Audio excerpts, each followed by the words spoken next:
The Secrets of Technology is brought to you by the StarQuest Production Network and is made possible by our many generous patrons. If you'd like to support the podcast, please visit sqpn.com/give. Welcome back to the Secrets of Technology podcast. I'm Kim Commando, America's digital goddess, and I never miss an episode. You're listening to the Secrets of Technology.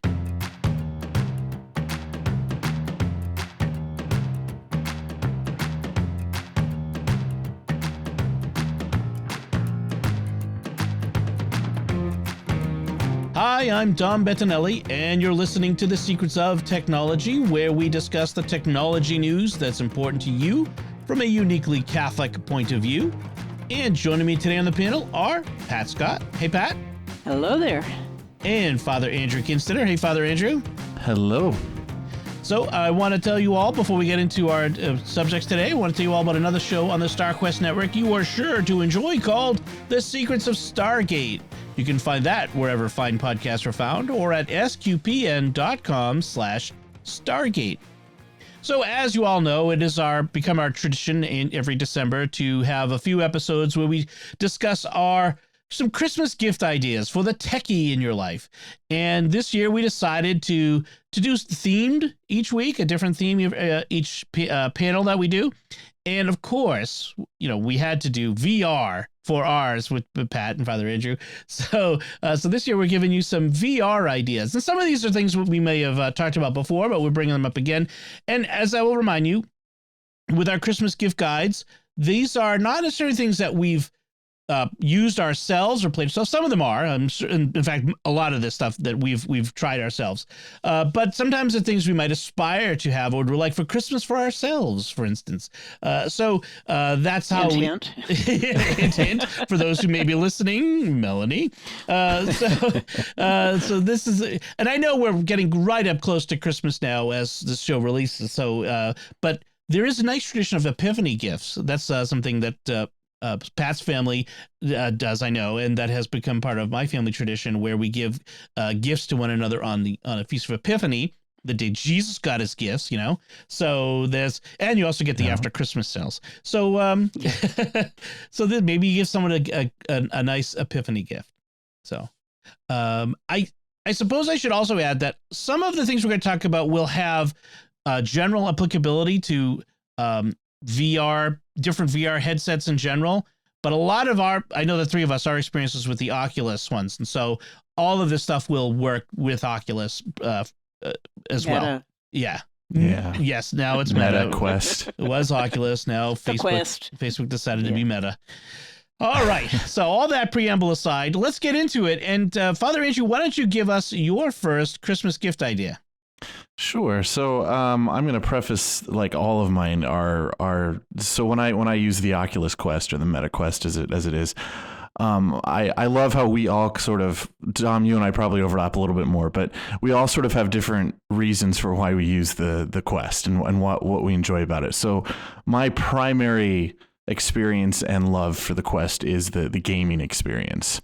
And so all of my picks, I'm just going to say this out front, are games and games that I've liked. So the first one, and also because this is close to Christmas, if you already have the Quest, the games are downloadable. So you don't even have to wait for shipping to get in time for Christmas. You just have a download. So just saying that. Uh-huh.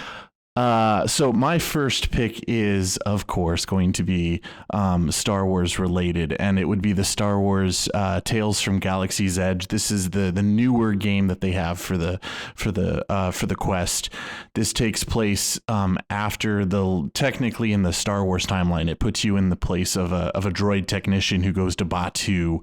And it takes place between Star Wars The Last Jedi and The Rise of Skywalker. And so you really get to kind of live your own experience through the virtual reality of going to Batuu and experiencing all sorts of fun, crazy adventures. And what's really cool about it is you can literally go out and explore the world of Batuu, but there's also enemies. And so you are picking up blasters along the way and thermal detonators, and you can throw them and you can shoot at the enemies, and you can hide behind rocks. And it's not just, sit in a chair and swivel your head and look at things.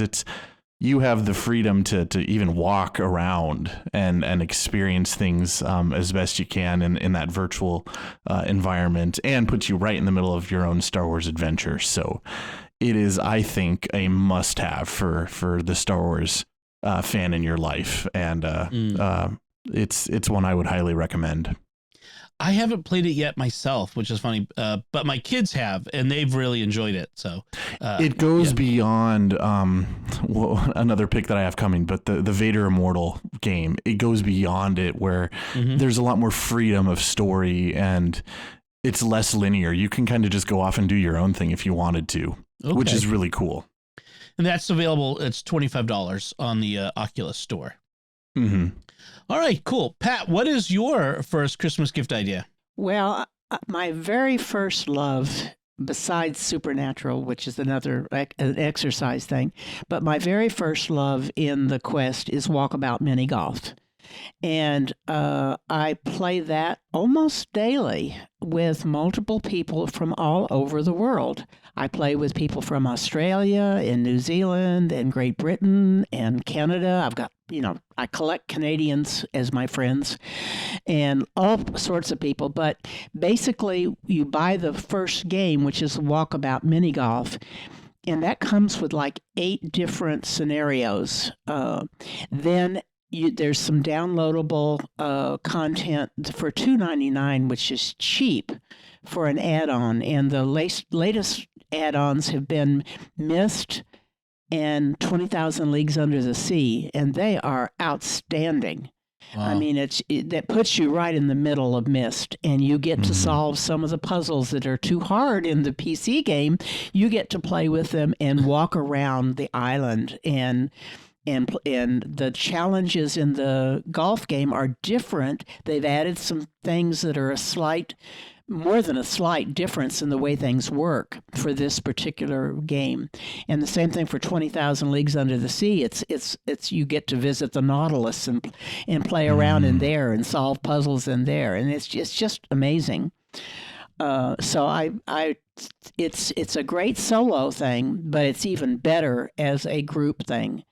And you can play from one person just by yourself up to 8 people. Quite frankly, 5 is where I like it. 5 or 6 people is about an hour's worth of a game when you're playing together. Nice. And it's very social. I've had so much fun. There's lots of different places that you can find social games, one of which is through a Facebook Messenger group or through Discord, which is another app that you can go in and find a hourly game to play with somebody, random people. Or there's tournaments that people have set up, and they actually have ladders and tournaments and special events, and it's just all around the best game I found on the Quest. That's awesome. I see they even have a Jim Henson's Labyrinth add-on. Oh yes, Labyrinth is fantastic too. Oh, wow. They added characters that actually move around inside the game while you're playing golf. Oh, and the labyrinth that surrounds the castle is fully walkable. You can walk through that maze, or you can fly over it. And it's every scenario, every game, every course has an easy and a hard. And easy is usually daytime, hard is usually nighttime, and much harder coursework. But it's for the price you're paying for the game. It's a world of entertainment for very little. Right. I know there's a separate Myst VR game, but this way you're kind of getting 2 for 1 with your getting Myst and Walkabout Mini Golf. So that's right. Nice. Well, and Myst, the VR game is beautiful, but it's hard. And you have to be able to take notes and remember things, and I'm not real good at remembering things, and they haven't added a note-taking function to it, although I've kind of tried to use taking a photo of something to help me remember. But you can take screenshots difficult in the games, right? That's what you're saying. Yeah. Yep. The only problem is it's hard to see them in the game. Right. You can take them, but you can't really view them very easily. Okay. So. Okay. Cool. Yeah, that looks really fun. And I know this is one of the things my kids do with you is, Pat, is Yes. they love playing walkabout mini golf with grandma. And it's a great way when you're separated by thousands of miles, you can be together in this game, enjoy time together like this. So I really like that idea of it too. Oh, yeah. A lot of the people I play with are family members that play, the games together. And there's a mom and a daughter, and there's a couple of sisters that play together, and so it's great fun, Great social fun. So my first Christmas gift idea is for those of us who wear glasses. Now you can wear your glasses under the Meta Quest headset. I mean, it's possible.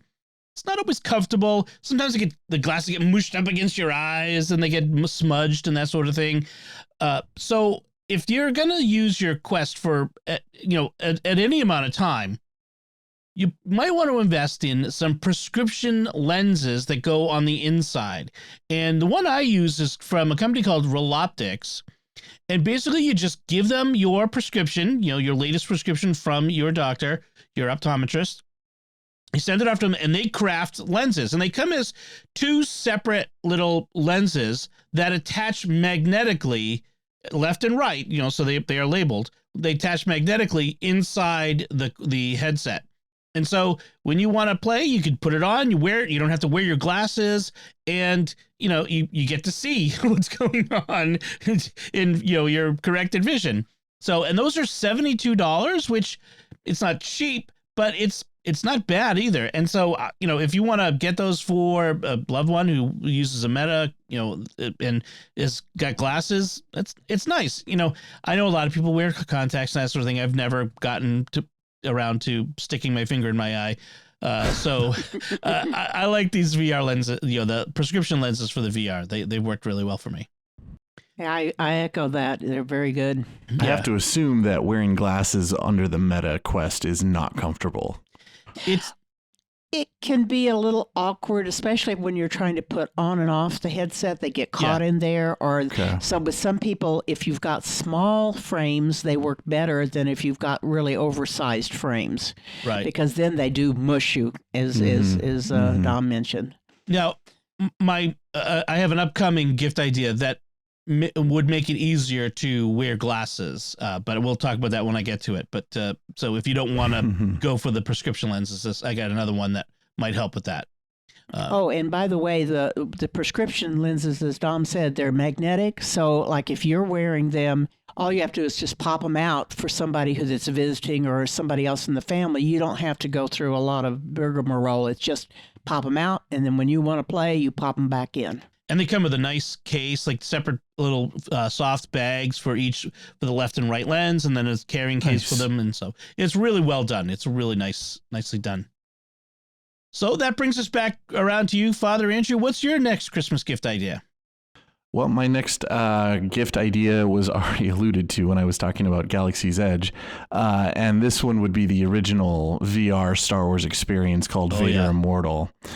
And this one, to be frank, I would recommend this one probably over Tales from Galaxy's Edge. Vader Immortal is a little bit more linear in its storyline. You can't really branch off or explore on your own, but you get a little bit of backstory on Darth Vader and Mustafar, and it ties into Rise of Skywalker a little bit, because the very opening scene of Rise of Skywalker is set on Mustafar with all the trees and it's a very, very like seconds only scene when Kylo Ren is searching for Palpatine. But regardless, the experience that you get with it, what I think is really fun, is you get to use the Force, which I have not experienced in Tales from Galaxy's Edge. So you get to use a lightsaber, you get to use the Force, and what's fun in it is at one point in, I think, episode 3, you can kind of use both at the same time. So you can like be using the Force to pull blasters from stormtroopers and then, shooting them back with their own blaster, or using your lightsaber to deflect blaster bolts. Or you can just use the Force and pick pick up the stormtrooper off their traveling platform and kind of throw them over the edge. And it's there's so many ways to defeat the stormtroopers. It's a lot of fun, but it's incredibly satisfying stealing their blasters from them using the Force, and then you can just throw it back at them, and it's a lot of fun. But the story too with Vader is really cool, and you actually get to fight him with your lightsaber, which is also really, really cool. Yeah. So one of the comments that people had made was it's short. It's not a very long episode, but the dojo itself, where you get to practice and play, that's Academy. really the experience. Yep. Yeah, the Jedi. Yep. That you can play for hours, and so you get a lot more play than the surface, X amount of time. Jedi I will say Academy that the is first so time fun. that the what is so fun? The Jedi Academy is so fun. Yeah. It's I will just say this, that the first time that I picked up this game, I was literally blown away by the amount that you could see and do and experience. Mm-hmm. It's if you're still thinking VR is sort of just mundane and not immersive, I mean this technology has really kind of blown me out of the water with how far it's come and the experience that you can have with it. And the first time, I've said this before, I think when we talked about it before, but the first time you're standing in a cell and Vader walks in and towers over you, I was like 10 years old again, like, oh. But that's the other cool thing too, is it knows like where your head is relative to the floor, and it knows that Vader's like 7 feet tall. Yep. So even me being 6'2", when he walks into the room, I had to look up at him. Yep. Yeah. Yep. Which just felt, he was really imposing and terrifying. And it was exactly how Darth Vader should be, especially as I remember. And so a lot of fun, it's I agree. It's a lot like, a lot of explore the dungeon sort of games in one sense, except it's immersive. It's all around you and you're in Star Wars. And so, I agree with that's 100% on that one. So that brings us to you, Pat. What's your next Christmas gift idea? Well, another one that can be done either alone or with a group is real VR fishing. And, it doesn't sound very exciting. Oh, it's a fishing game. The graphics are photorealistic, and you are on rivers where you're seeing the water ripple, you're seeing the fish underneath, you're seeing the birds flying over, you're hearing the rain falling on your boat. You get to choose lures or, live bait, and you get to choose different types of fishing gear, different rods. As you progress, you get to go from freshwater into saltwater and get sharks and all those types of things that I have not ventured into, because I just love it for the relaxing of it. Just going in and sitting on the bank of the river, and you can actually use YouTube in the background for listening to music or watching news or whatever you want to do. But so many of my friends, they have a weekly fishing session with their family, and one of them may be in California, another one in New York, and another one in Georgia. And they get together with their beer or with their iced tea or whatever, and they sit there for an hour and a half or so and fish. And you can collect the fish. They're very realistic looking. They flop on, around on the line, and you can reach out and kind of touch them. And then you decide whether you want to release them or whether you want to put them into your aquarium. And so that you can say, I want to fill my aquarium of one of each kind, or I want to put all of this type in there and just see what it looks like. And there are fishing tournaments, and there are all sorts of events, and the developers are very responsive and will add things that people have suggested, and they will come along and you'll get a free new outfit for yourself, on a holiday or something, and they'll have special gloves or special hats or whatever. And they're extremely responsive. They started out with just Korea, with about 28 locations there, everything from beside a bridge where you see fireworks or the moon, going very slowly overhead, or where you're on the bank of a river and you see a bear walking across. or then they added last year. They added in the fall, I think, the Western U.S. They added half of the locations at the beginning, and then they came along and expanded the same game, so you didn't pay any more for it, to be the second half of the U.S. And they've got things like Yosemite and Morro Bay and, all of these just beautiful locations. And so anyway, they've just added Japan. And each of those is like, the add-ons are like, I think $14 or something like that. I'm not sure exactly, but they're very worth it. Yeah. So Japan Part 1 is $8 and the US West is $12. The game itself is $20. So, but even when you get a lot there. Yeah, when you come to a game, that's kind of normal. I mean, that's actually a pretty good price, $20 for the game. Yeah. I like that. And it says that 2 days ago they added Part 2 of Japan, so that they've expanded it. So yeah, I haven't gotten the Japan yet. I'm still working on the Western U.S. And I don't go into it as often as I do the walkabout, but I do go in there about once a week or so, and it's just so nice to sit and relax and hear the rain and put your line out and see how well you can bring in the fish, and it's very relaxing. That is fun. Like, one of the best parts of fishing in general is not necessarily catching fish, but going someplace and sitting someplace quiet and throwing a line in the water and feed the fish while you're having a chat with a friend. And that seems to be, like that's what some of the best parts of this are. That's cool. So my next gift idea is related but different. Mine is a game called Bait, and it's also about fishing. But this is more cartoonish fishing, and it's kind of fun. The way to describe it is you're kind of given this quest, and you are given your progressive tasks, and you're in this location. I think it's almost kind of like Louisiana or something like that, and you've got to catch certain kinds of fish, and you got to go to like different locations within this area, and you're helping someone solve a puzzle, and so it's kind of a quest sort of thing, but it's casting, reeling, getting the fish on the line and hooking it and landing it and that sort of stuff.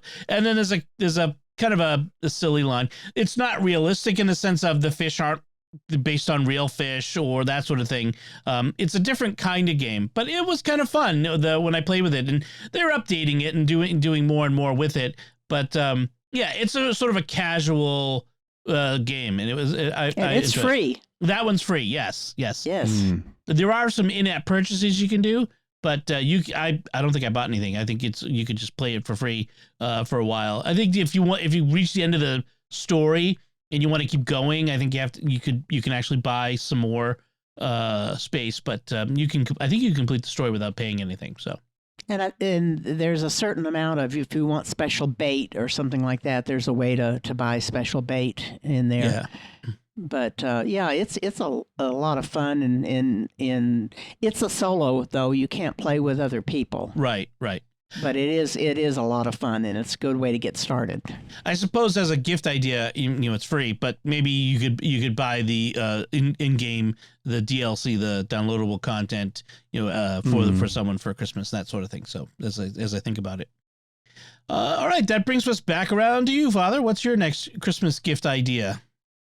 So my next one is going to stay in the same science fantasy world, but swap fandom. So I'm going to recommend a Doctor Who virtual reality game, and this one is called the Doctor Who Edge of Time, and so this one is definitely for all the Doctor Who nerds out there, and it is. It's a new adventure with the 13th Doctor. So Jodie Whittaker comes back and voices the 13th Doctor. And so it's, a new threat facing the galaxy and time, and you have to go and solve these puzzles. And what's cool about it is that you fight Daleks, which in my estimation were not nearly scary enough. And I know I've talked about this before, but you also encounter the Weeping Angels, which are more terrifying than you could ever imagine when you just watch them on TV, where they are terrifying enough. because when you're placed in the virtual reality with the Weeping Angels, and I'm not going to spoil it too much, but there's 2 hallways that you have to look down, and and the Weeping Angels are coming at you from 2 directions. So the virtual reality system forces you not just to look down one corridor, but you have to constantly be turning your head back and forth and try to solve a puzzle at the same time, which forces you to look into a 3rd direction. Oh. So it is not for the faint of heart, and it really brings home just how terrifying the Weeping Angels are for those of you who know the show. And so it is a lot of fun though, and I would highly recommend it, and just a blast.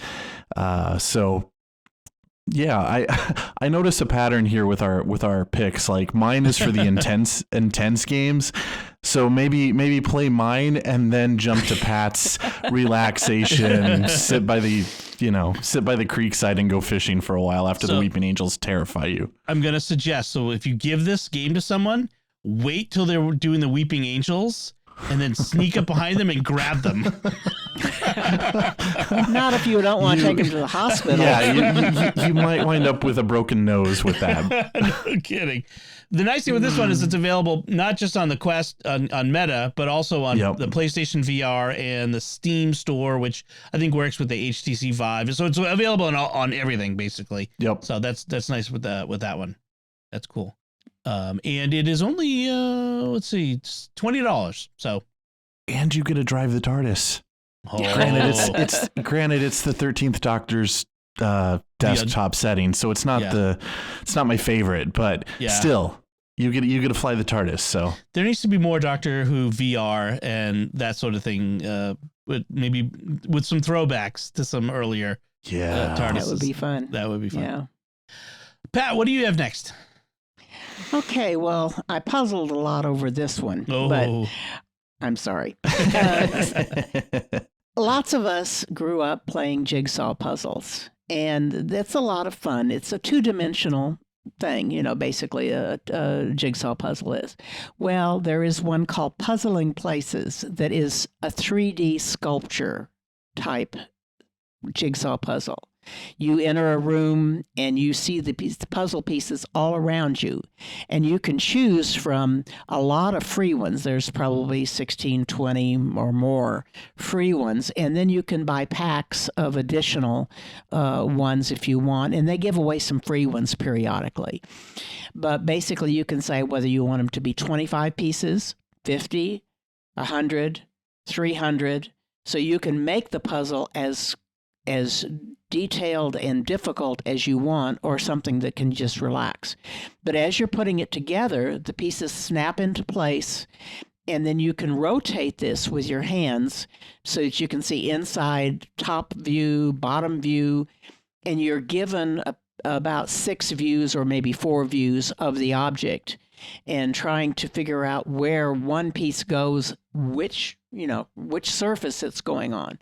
And sometimes you actually have to turn it upside down and put your head inside it to see where some of the interior pieces go, because they may have the inside of a church with the cupola and the dome with the doors and the pews and everything, but then the outside is on an island you're seeing it on the top of a hill with all of the structure there.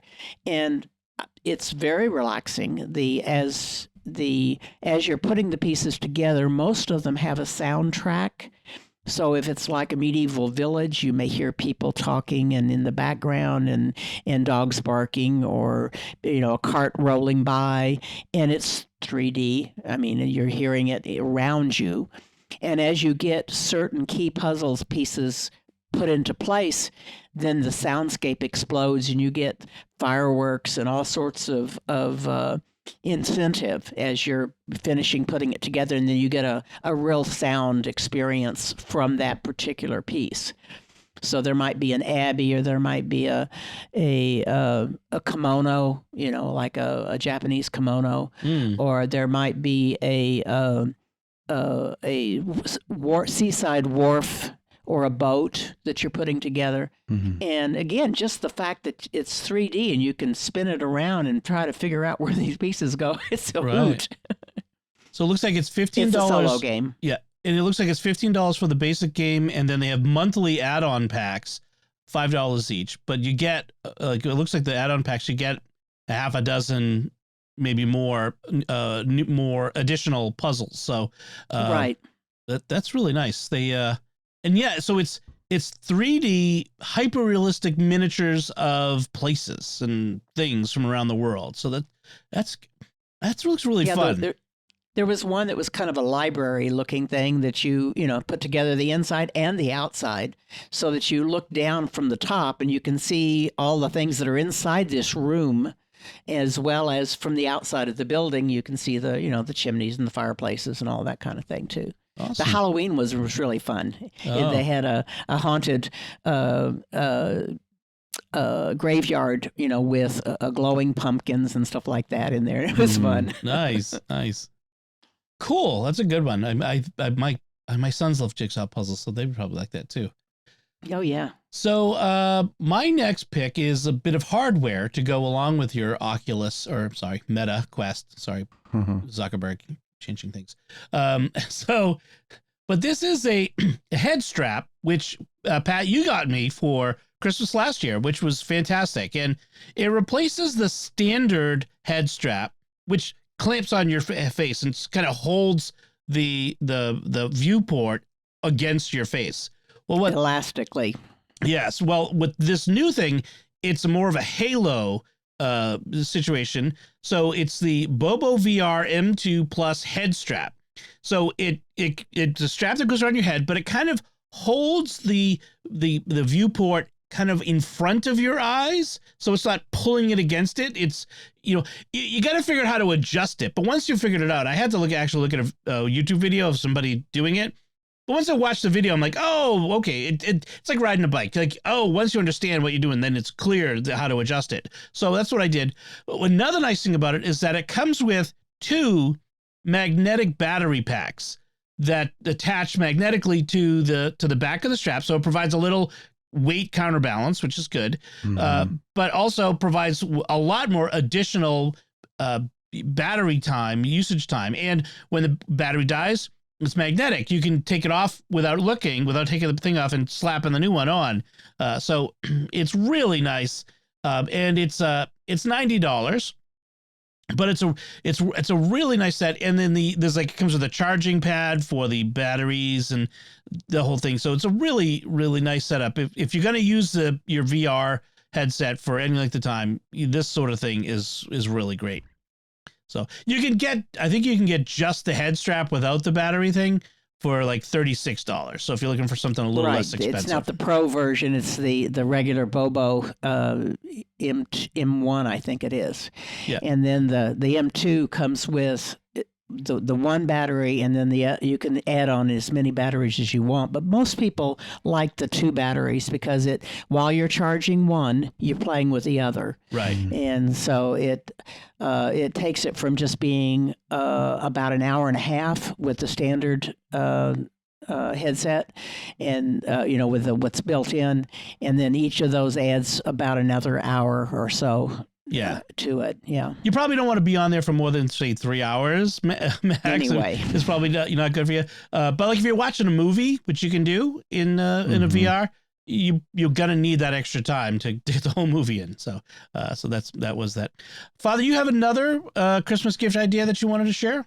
I do, yeah. Just one more game quick to keep with my games picks.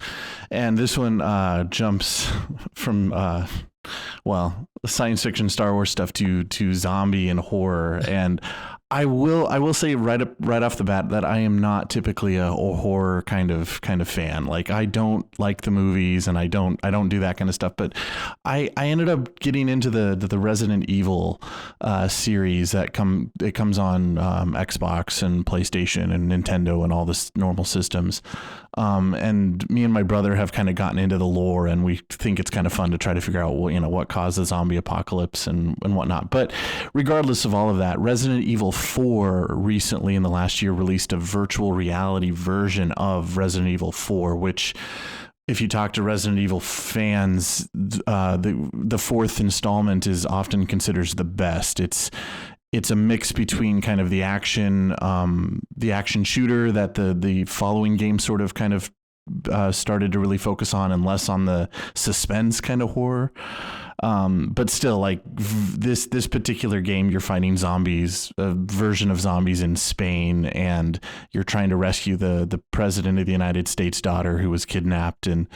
And I've played it on the Xbox, but to imagine it in virtual reality is not yet something that I've been able to quite bring myself to do, because I know what it's like on a console, but then to imagine myself not just third person perspective on Leon the character, but to be really there, kind of freaks me out a little bit, but I'm also intrigued enough that I'd like to try it. Yep. So yeah, I think that that would be another pick for those who are into those kind of survivalist, scary kind of games out there. It's rated 17 plus, so you want to get this. Yeah, it's not for young kids for sure. Yeah. So this was $40, but Meta is selling it as a bundle with the Quest 2 for $349. So that's yeah. And you need a Quest 2, Father. I do need a Quest 2. Mom and Dad, if you're listening. So I have one last pick that I want to recommend, which we've talked about before on the show, and I just want to recommend it again. It is Supernatural, the workout app, and it is fantastic. It is. I have to admit, I haven't been doing it as much ever since our house went through its disaster. I haven't had the space in my office to move around like I used to. I really need to fix that, because it was great to get up every morning, come in the office, especially in the winter where around here it's no fun going outside, and being able to, exercise in all of these beautiful places. With beautiful, wonderful music. Some music is better than others, but it's a lot of fun music and some really nice instructors. Like some of the instructors I really enjoyed, and so it is, and it has kind of become the app that people talk about, like to justify VR. Like this is the one app that really gets people into VR and this whole thing. And so Supernatural, that has boxing workouts. It has I call it the lightsaber workout, where you're smacking balls out of the air, balloons out of the air with lightsabers. And they have some other like meditative things. They have a really supportive community. If you like that, they have like an online supportive communities, and it's $20 a month, or you can pay upfront for $180 for a year. So it's about $15 a month in that case. So it's not cheaper than a gym membership. Yes, and you don't have to go drive to there. Exactly. It's as convenient as, the biggest room you have to move around in. You can actually do it standing in a stationary circle, and I do that. I just don't do a lot of heavy reaching, you know, in that type of thing. But I use it a lot, just stationary in one place. Yeah, I should. Yeah, you don't have to move around a lot. Yeah, for me, it's more.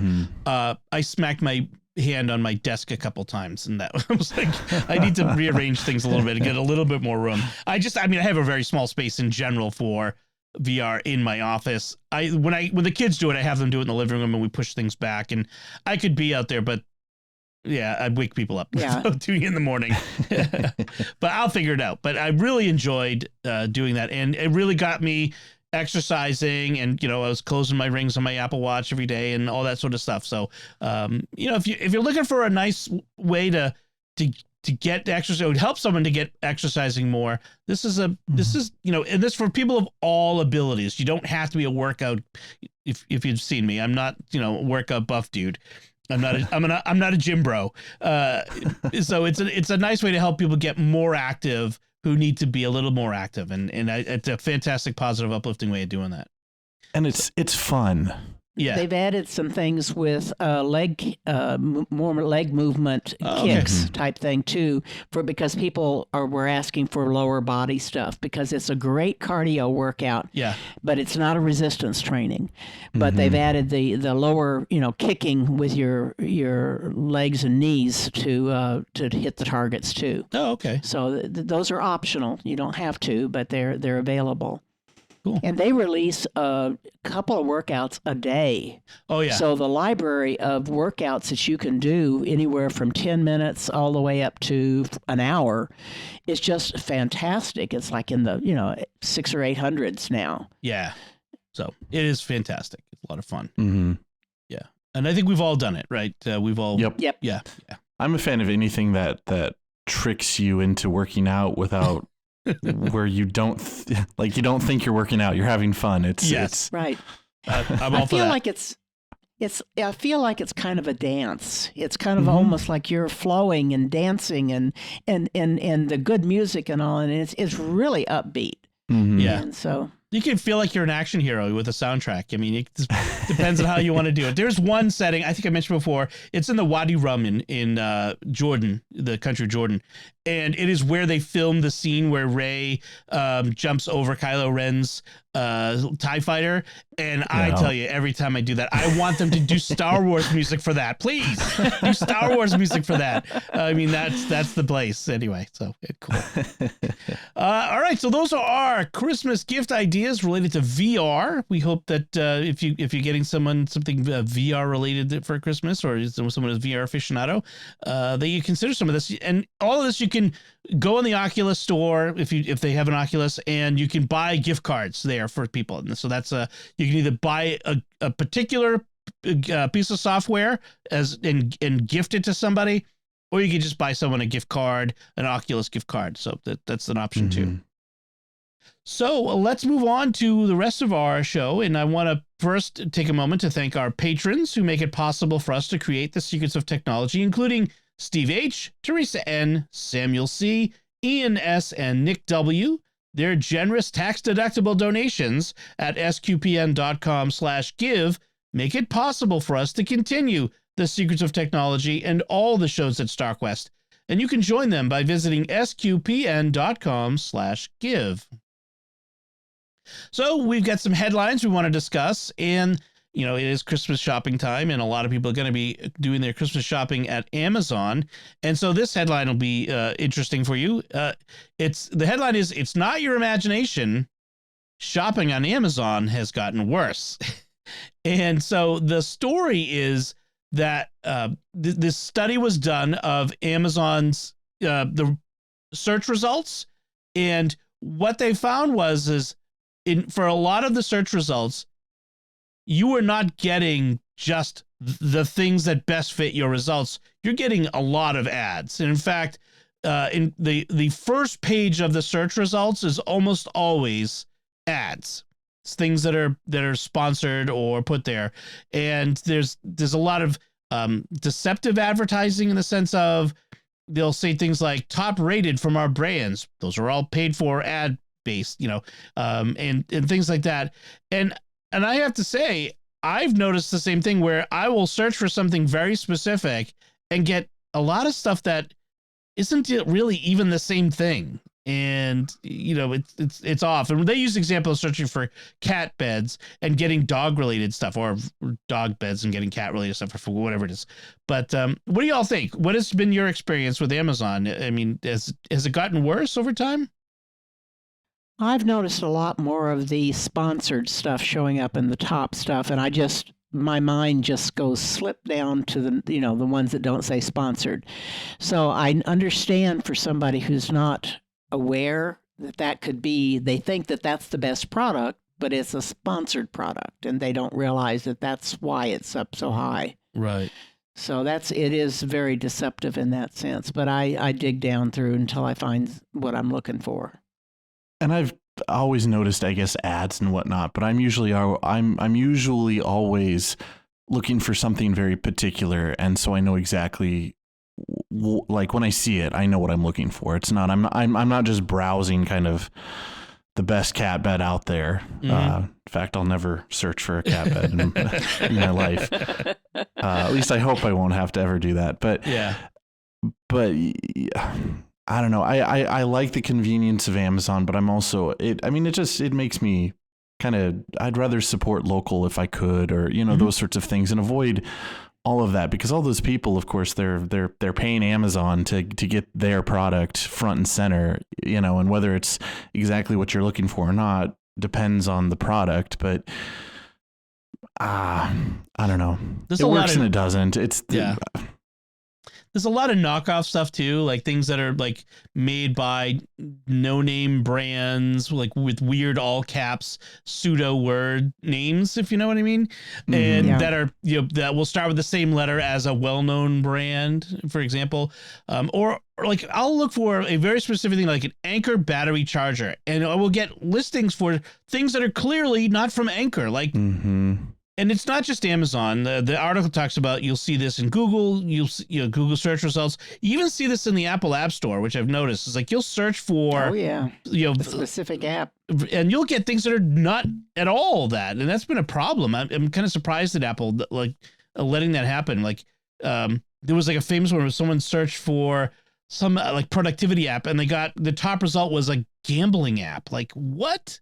Yeah.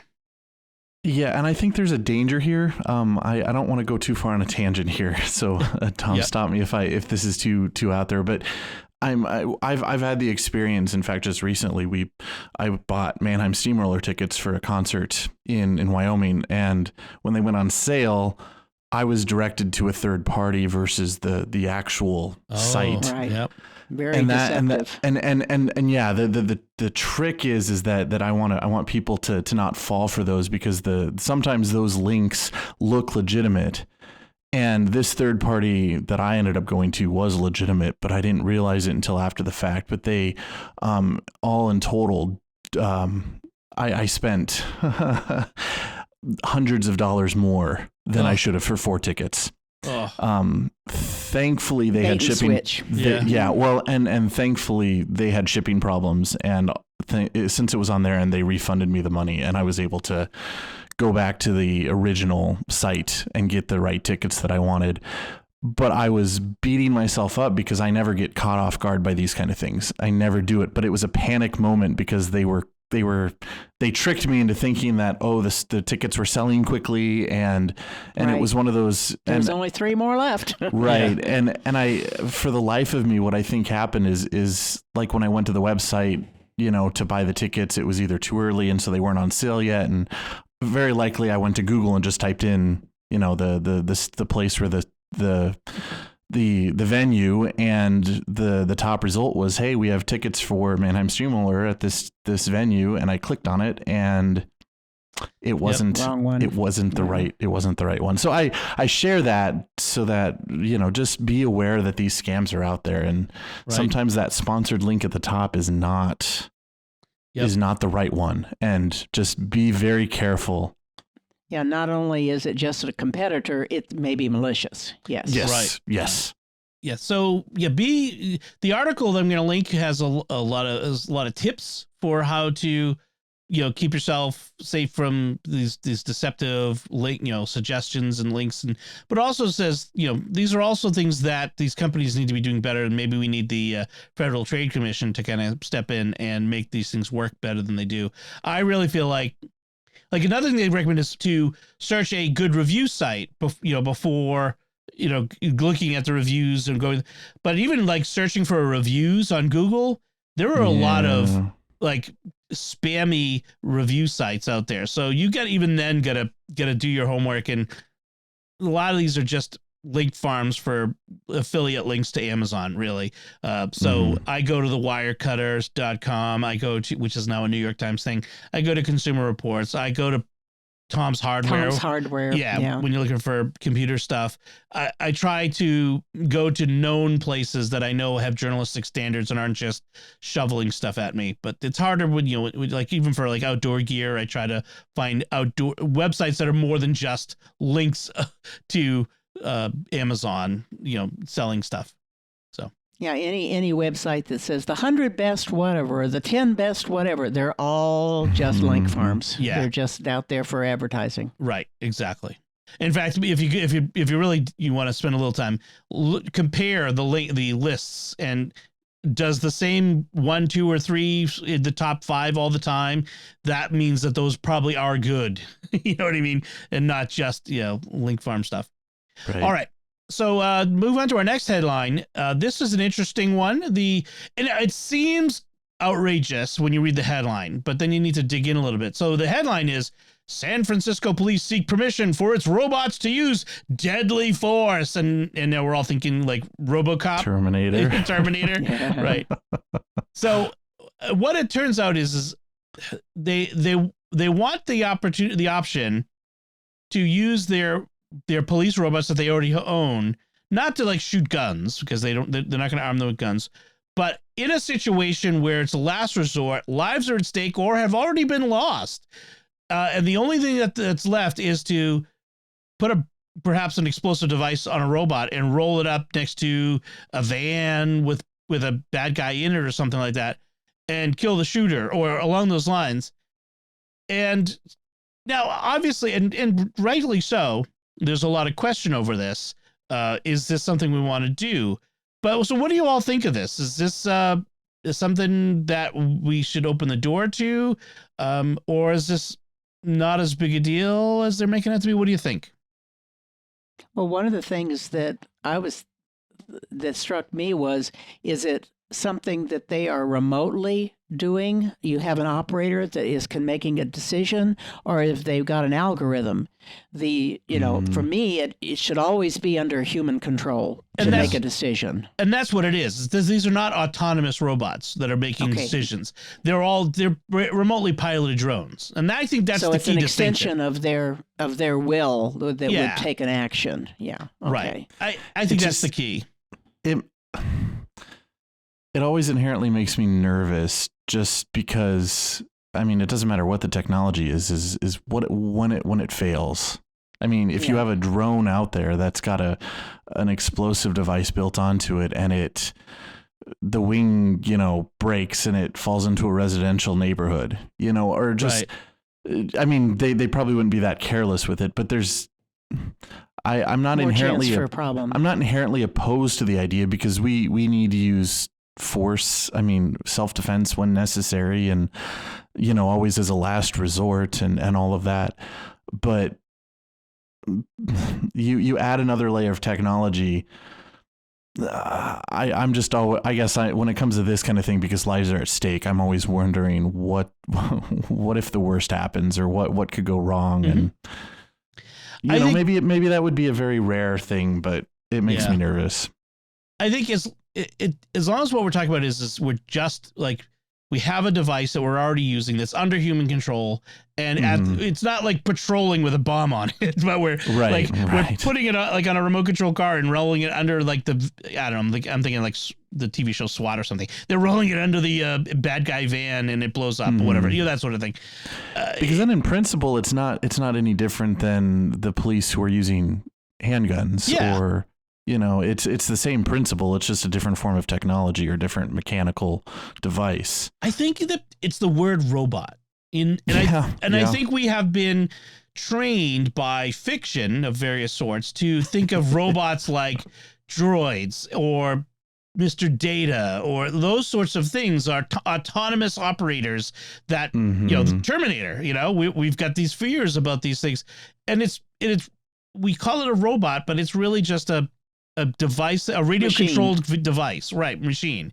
And I think that's part of the issue is maybe we should make distinctions about autonomously operated weapons, which I think is bad and steps over the line, versus machines operated via radio control by a human being. Like in that case, how is that different from a fighter pilot launching missiles, guided missiles from his plane? Right.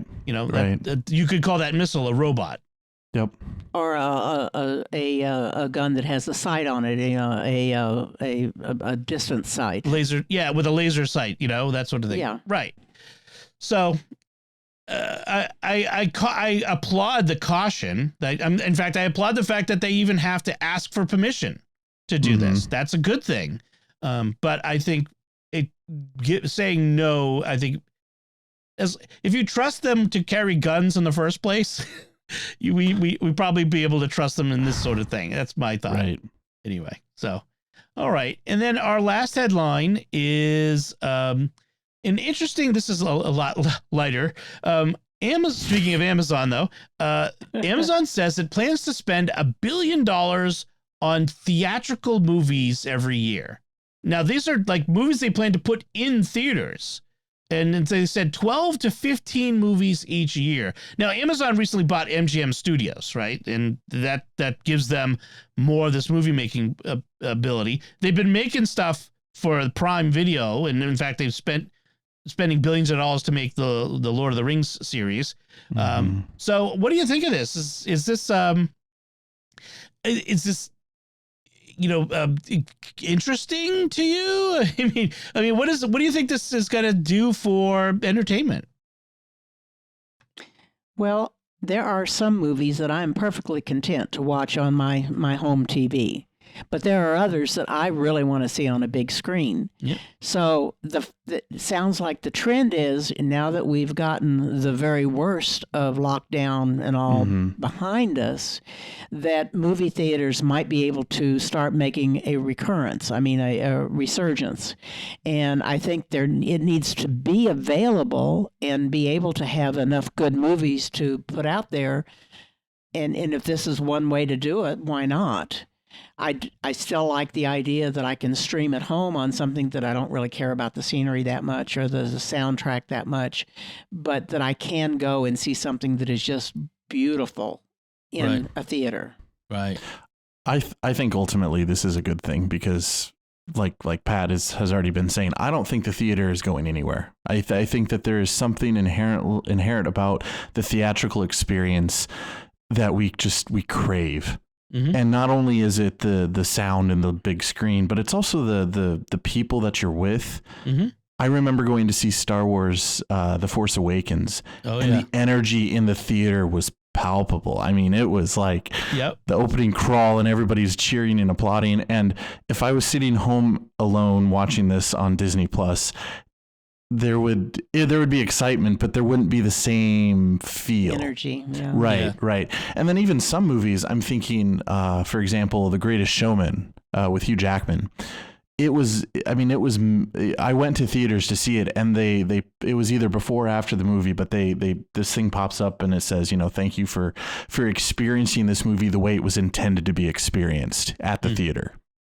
Right. And so that movie I will watch that movie all the time at home on streaming, and it's great. But there's something about the theatrical experience that you can't capture at home. So, if Amazon is going to put money into that ecosystem, I may not go see those particular movies because so far Amazon hasn't really developed anything that I'm interested in. I like Lord of the Rings, but I haven't jumped on the series that they've made.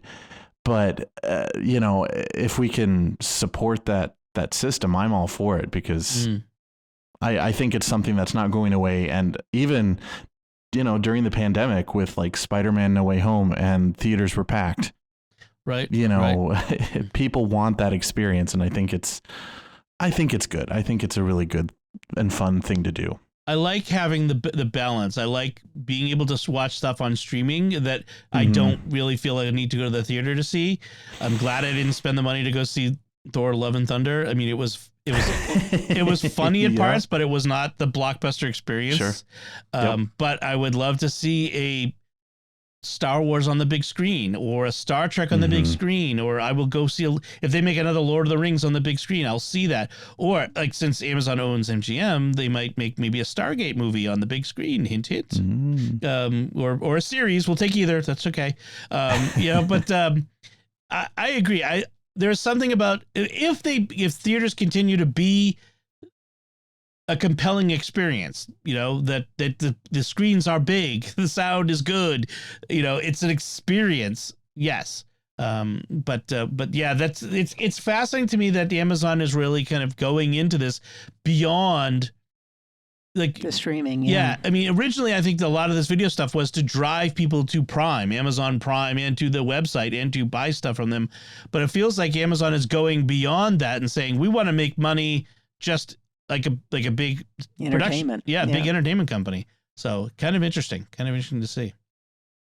All right. So that does it for our headlines this time. And so this is the time of the show where we give you our picks of the week. And Father Andrew, why don't you give us your pick?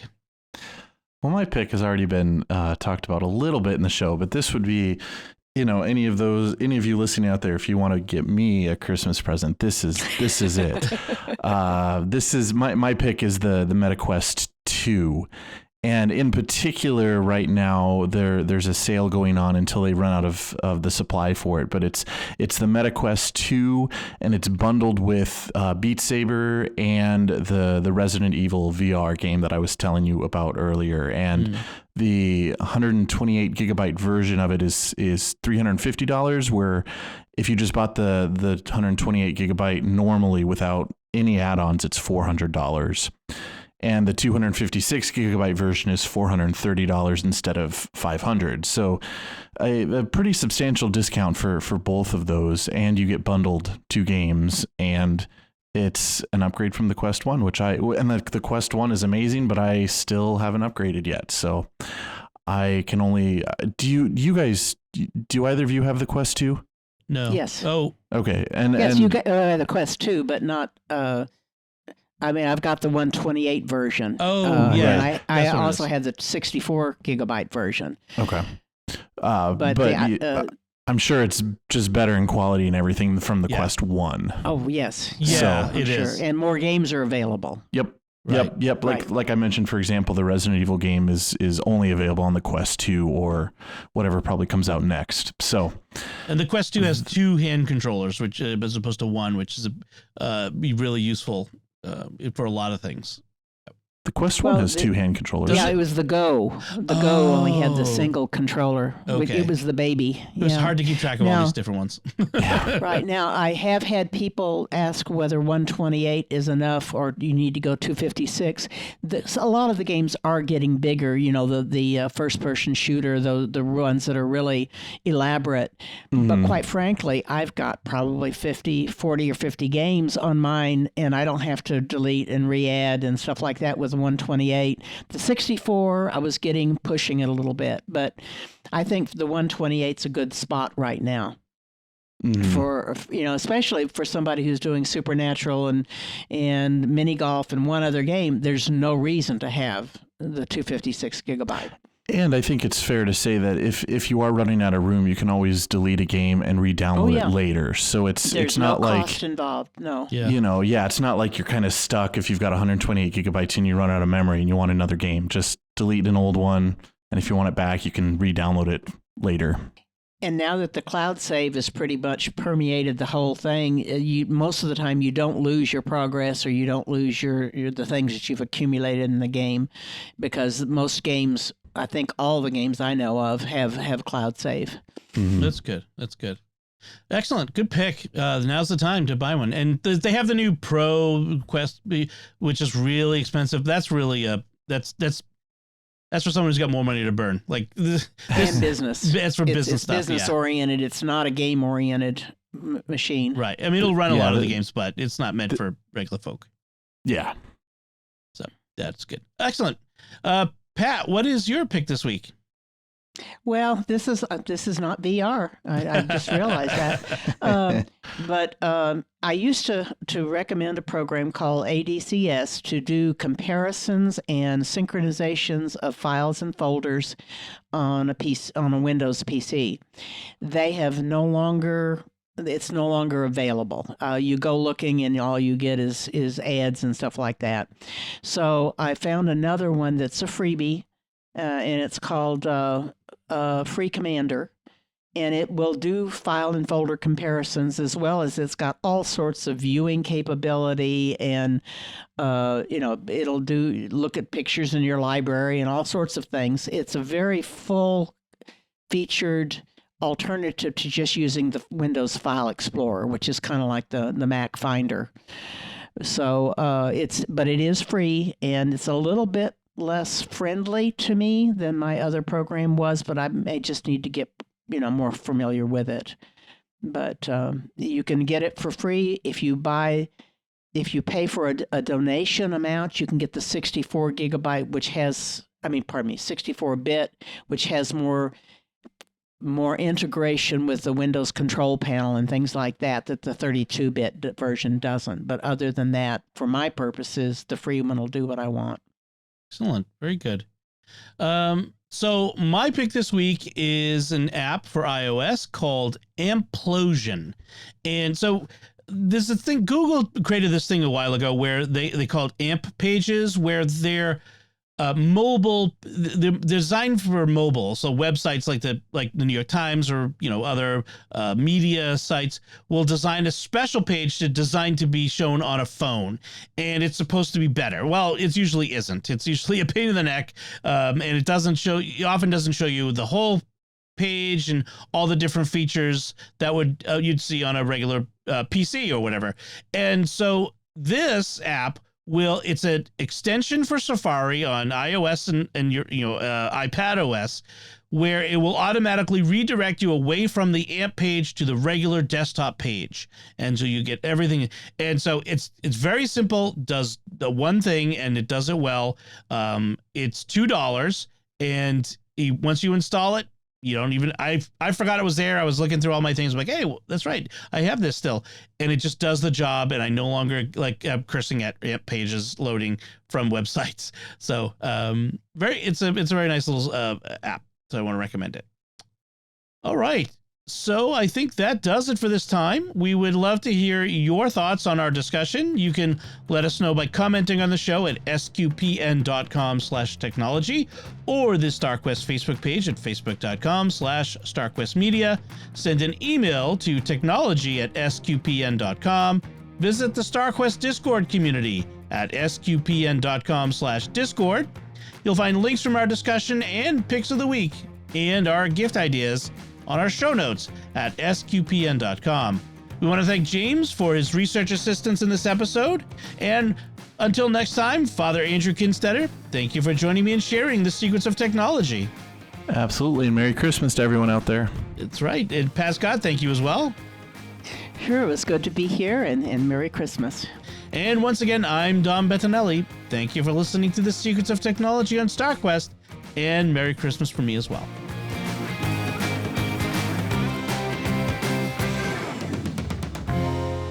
Hi everyone, this is Dom Bettinelli, CEO of StarQuest, with a special message as we approach the Christmas season. This past year, the StarQuest network has continued to expand our mission of exploring the intersection of faith and pop culture through our many entertaining and informative programs. Now we need your generous financial support to keep producing the shows you love and to reach new audiences with more of the life-changing and uplifting programming we've been creating for more than a decade. That's why it's very important that we hear from you this Advent and Christmas, the time when nonprofits receive most of their support for the year. If you are already a supporter of StarQuest, we thank you and ask you to prayerfully consider increasing your support at this time. If you're not yet a supporter, please become one now. Every gift counts. Could you give $15 or even just $10 per month? Whatever level of support you can offer, please show your support for SQPN this Christmas. And remember that your gifts are tax deductible. Just go to sqpn.com/give. That's sqpn.com/give. May God bless you this Advent, and may you have a blessed Christmas season.